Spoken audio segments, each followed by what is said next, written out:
એક મોટા જંગલમાં એક ભયાનક સિંહ રહેતો હતો, જે પોતાને જંગલનો રાજા માનતો હતો.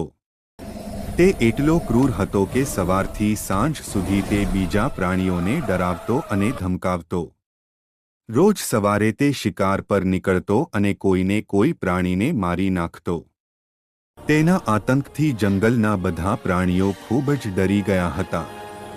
કોઈ પણ પ્રાણી શાંતિથી જીવી શકતું ન હતું, કારણ કે તેમને હંમેશા ડર રહેતો કે ક્યારે સિંહ આવીને તેમના પર હુમલો કરી દેશે.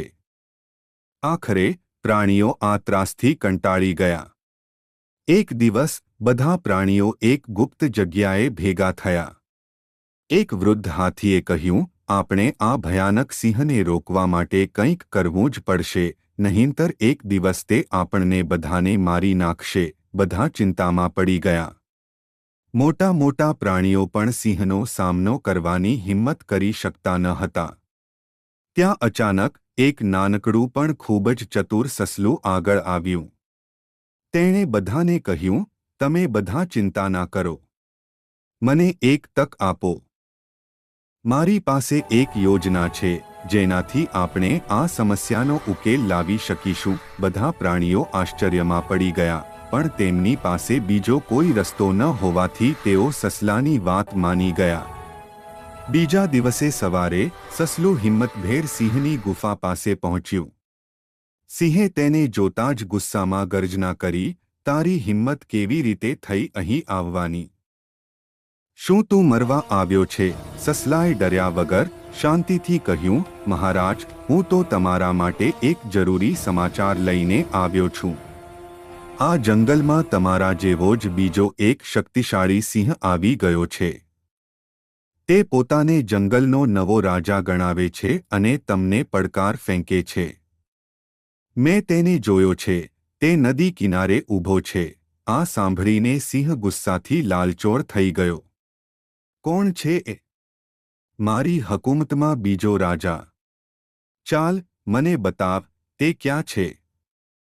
આજે હું તેનો અંત લાવી દઈશ. સસલું આગળ આગળ ચાલવા લાગ્યું અને સિંહ તેની પાછળ પાછળ ગુસ્સામાં ચાલ્યો. સસલું ખૂબ જ હોશિયારીથી સિંહને એક ઊંડા કૂવા પાસે લઈ ગયું. કૂવાનું પાણી એકદમ શાંત અને અરીસા જેવું હતું.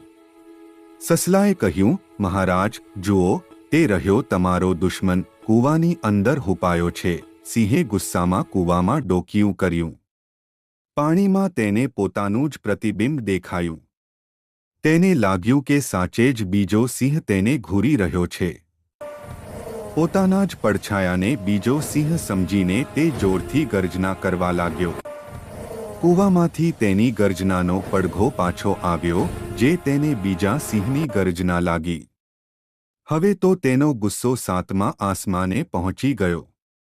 તેણે વિચાર્યું, આને તો હું જીવતો નહીં છોડું, અને તે પોતાના દુશ્મનને ખતમ કરવા માટે કૂવામાં કૂદી પડ્યો.